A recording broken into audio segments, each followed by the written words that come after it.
Guys, I just want to let you know, I don't know who has to hear this today, but I know it's going to be somebody, myself included. It really doesn't matter how many times you fail, how many times you fall and mess up.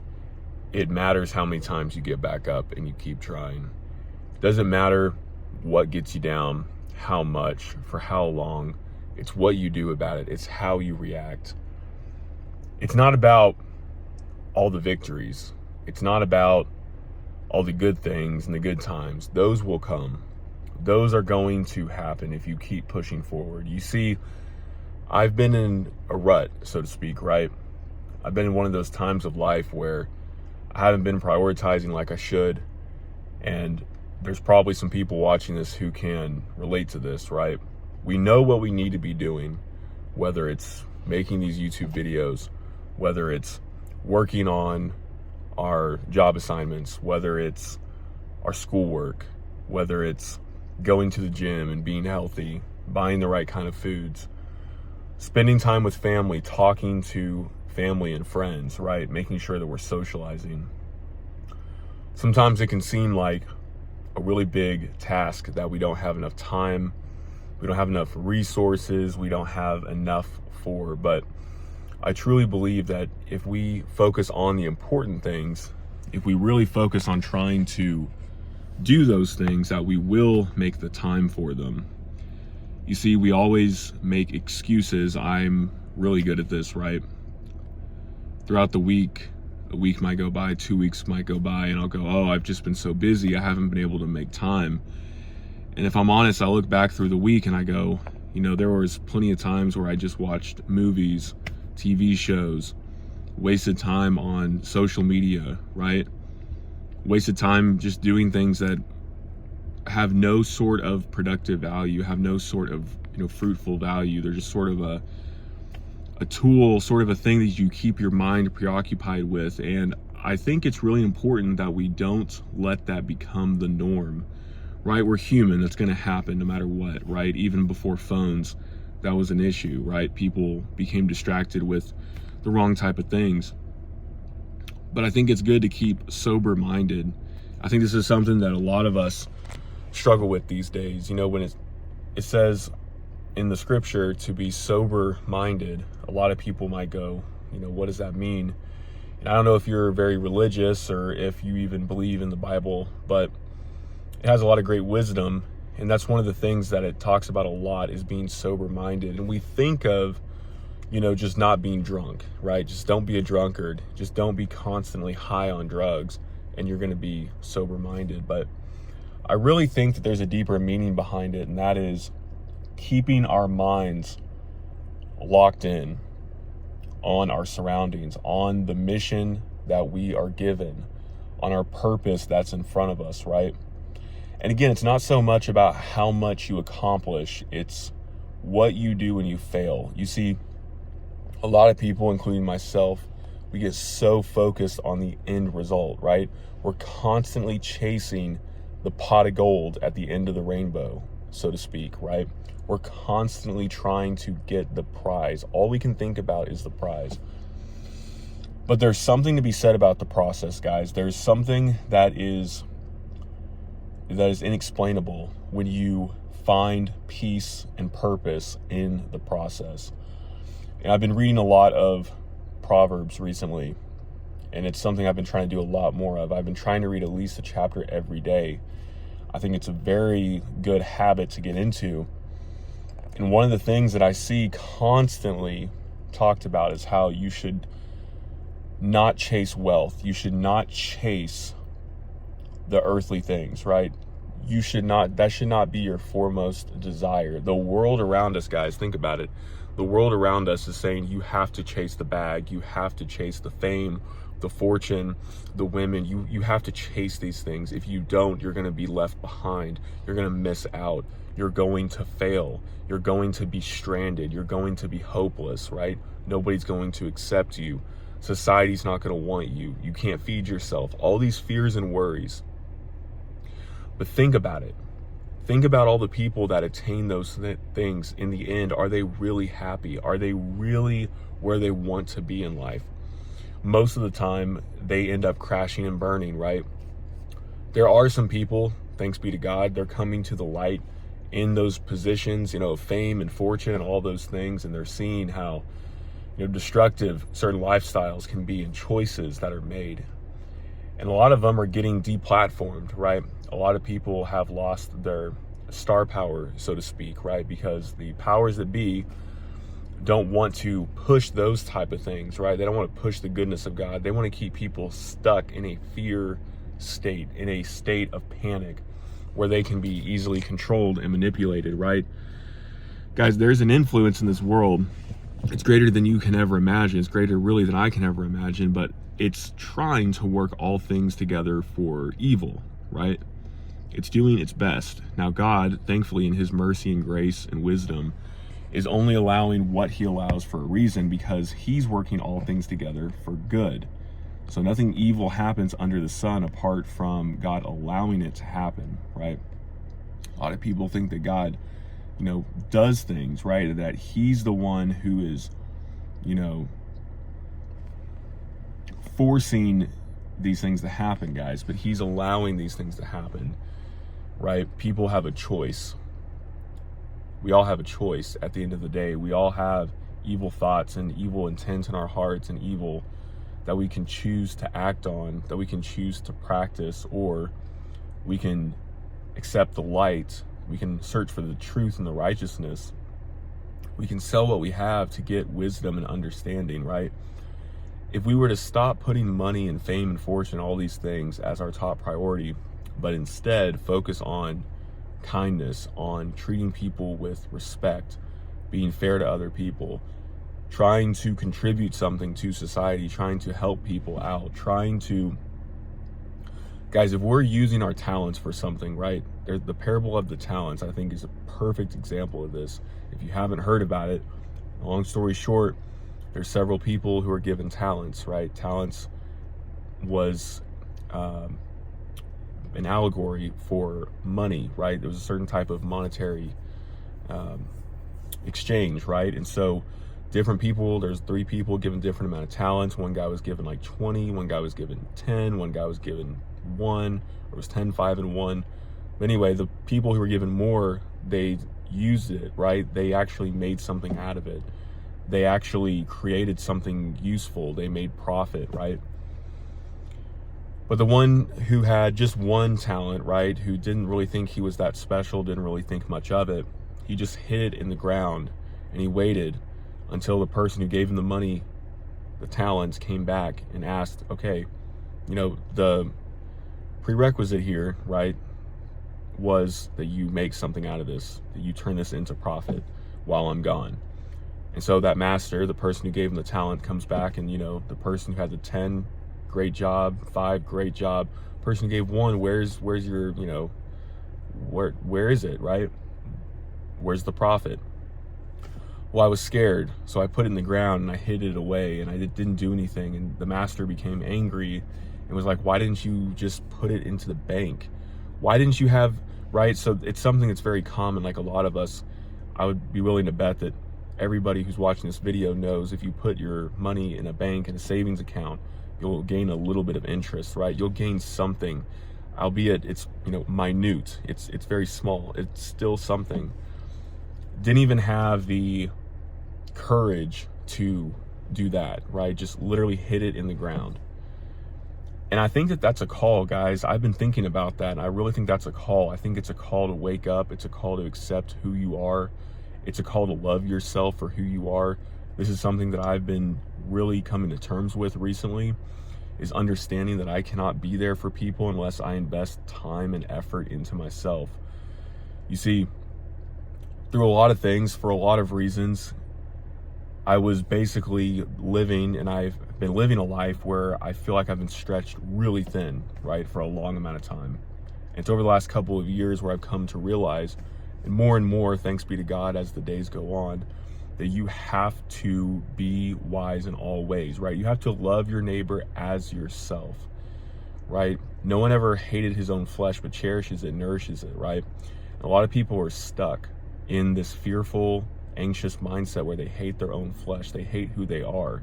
This isn't something that's been super common as much as it is right now, right? There's always been people who've hated themselves throughout history and all that, but for the most part, the majority of people have been very confident in themselves throughout history, right? They have some sort of identity. They've understood themselves to be something, right? These days, we're so wrapped up in what everybody thinks about us. We're so wrapped up in not being or acting the right part, looking, fitting in, that we start to resent ourselves. We start to hate ourselves, how we look, how we talk, how we act, how we, this or that. People might say mean things to you, right? People might be cruel. People might not lift you up. People might try to break you down. But I've always said that if people try to break you down, then they're projecting their insecurities, right? If somebody's trying to actively break you down, think about it, guys. There's something wrong there. Nobody should want to break somebody down. It's either coming from a place of hate or anger, right? It's coming from a place that does not want to see others get better. There's a time to rebuke. There's a time to, like iron sharpens iron. There's a time to, for tough love. But don't let that be an excuse for people to treat you like a doormat, right? A lot of times people are just looking for a reaction. A lot of times people don't even know why they're doing it.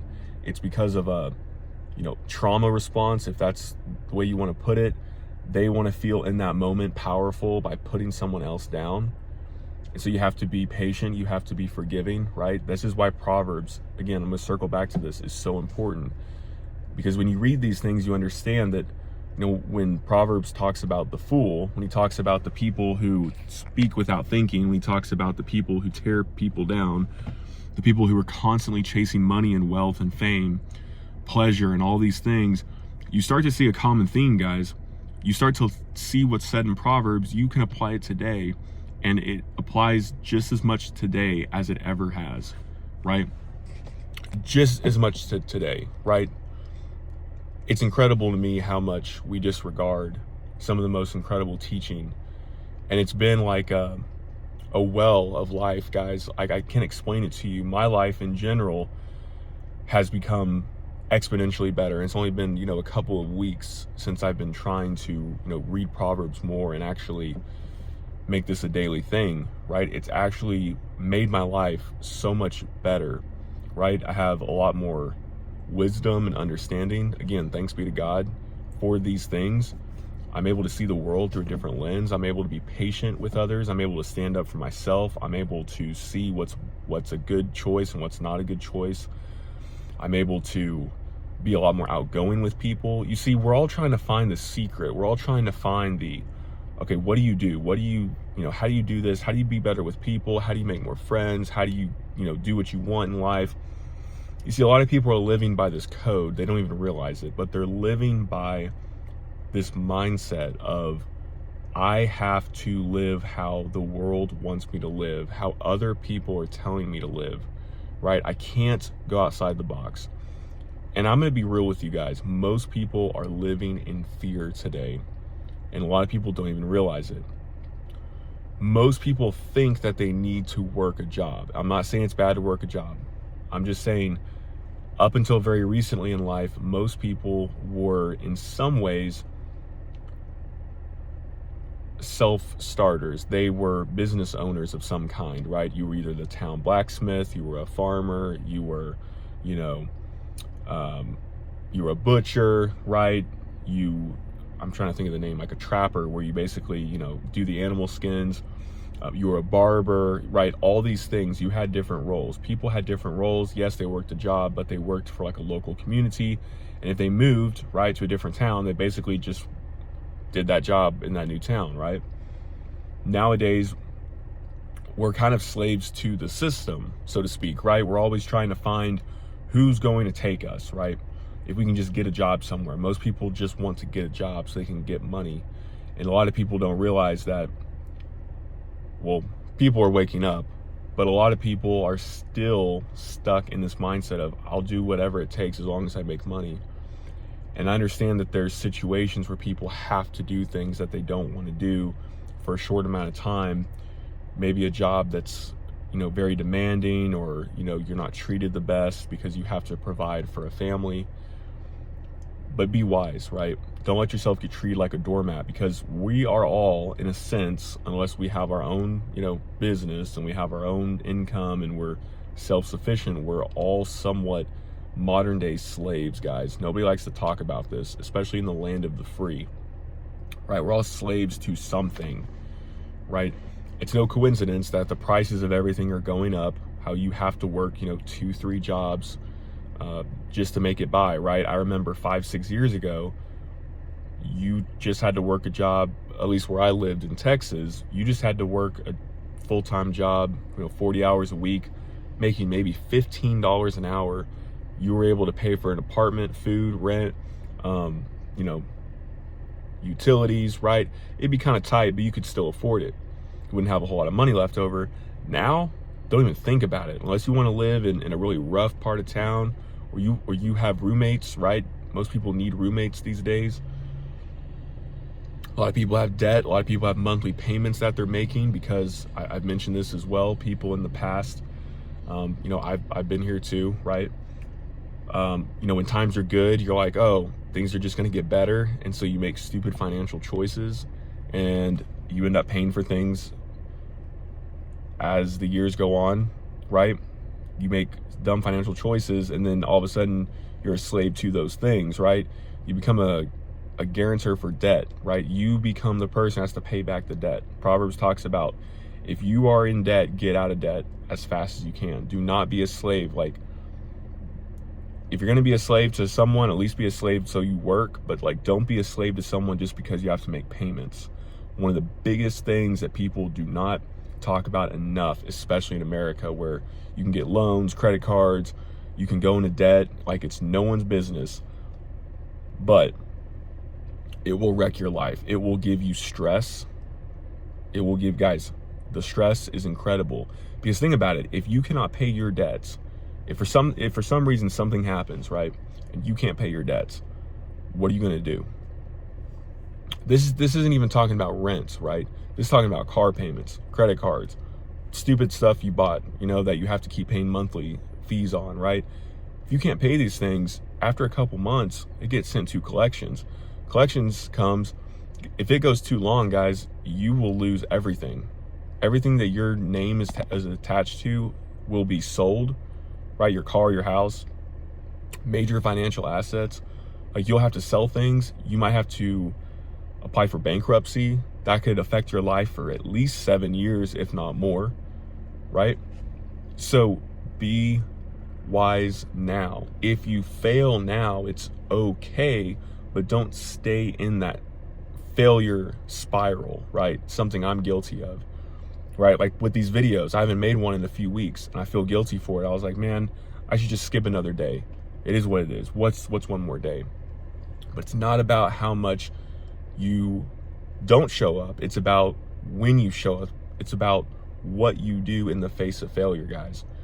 So if you're struggling with financial issues, if you are struggling with just motivation in general, right? Purpose in life, I'm right there with you guys. I make these videos for you because I care, because I've been there, because I'm just an everyday guy that's going through it, right? And I will say that it's all to God, all glory be to God, all thanks be to God that I'm here able to tell you guys this. I want to proclaim his name, right? I'm not perfect by any means. I mess up every day. I sin every day. I screw up every day. I go through peaks and valleys, right? But I know that in the end that God is good, that God has always gotten me out of things. He's always been there. If you turn to him, if you cry out for him, he will meet you where you are. He provides for his children. He loves his children. You can be one of his children if you just ask, right? Just talk to him. He's there. He's sitting at the right hand of God. He's ready to listen to you. He's ready to hear all of your complaints, all of your worries, all of your sadness, all of your sorrows, all of your doubts, all of your worries, guys. He's there for you. He will listen to you. And I'm here to make these videos because I want to let you guys know we live in a world where people walk around acting like something they're not, acting like they're too good or that they're too tough or that they're too whatever. Guys, I just want to be as human as possible. I want to keep it real with you guys. I'm going through it just like you guys are going through it. But when you seek the Lord, when you seek his wisdom, when you seek his face, he will open doors. He will reveal things to you. He will allow you to see things you haven't seen before. You will see the light. And this world is trying to trick you. It's trying to put you into extremes. It's trying to say that, you're going to be miserable if you follow the Lord, right? Well, you might be persecuted, right? It doesn't matter, because in the end, all glory be to God. This life is but a vapor. And if you live your life for Christ, no matter what the circumstance, you'll be content. But don't be a victim, right? Do not allow your surroundings to dictate you, right? Do not be a victim to your feelings, to your mind, because God can renew all those things, right? I don't believe, and some people might not agree with me, I'm not here to teach you a prosperity gospel, but I am here to teach you the goodness of God. And God does have a lot of promises for his people. And a lot of churches, they tend to take away from these promises, and they say that it's best that you just live a very menial, boring, simple, worrisome, debt-fueled life. But then you look at the rest of the scripture, and that's not what it says, right? There's nothing wrong with not having debt. There's nothing wrong with being able to provide for your family, to help others who are poor, right? Think about it. You really can't help other people who are poor if you're poor. If you're barely making enough to put food on your table for your family, how are you going to realistically put food on someone else's table? It's a good thing to be wise. It's a good thing to be able to take care of other people, right? We need to love ourselves. We need to assume that we need to be the best that we can be for ourselves so that we can be the best for other people. Sometimes we have to sacrifice, right? Sometimes God will put situations in our life where it can seem like a net negative, right? Where we lose more than we gain. That's not about that, because our Heavenly Father sees and he knows our hearts, and he knows all things, and he will, guys, I truly believe this, he will eventually repay you. You might not, just because you give someone $10 doesn't mean you're going to get $100 tomorrow. But God sees the intent of your heart. He knows where you're coming from. He sees that. And I do believe that God is the giver of all good things. And you will be blessed eventually. Maybe not in monetary ways. Maybe with mental, spiritual, emotional ways, right? With wisdom, understanding, things that money cannot buy. Things that are more invaluable than all the diamonds and all the gold and rubies of the world combined. So guys, let me know what you think. Let me know how you guys are feeling. Let me know where you are at, right? I love hearing from you guys. Again, I'm just trying to keep it real with you. I'm here for you. Again, I'm just a guy. I'm figuring this out too. But all praise be to God. So I'm here for y'all. Let me know what you guys think, and I will see you at the next one.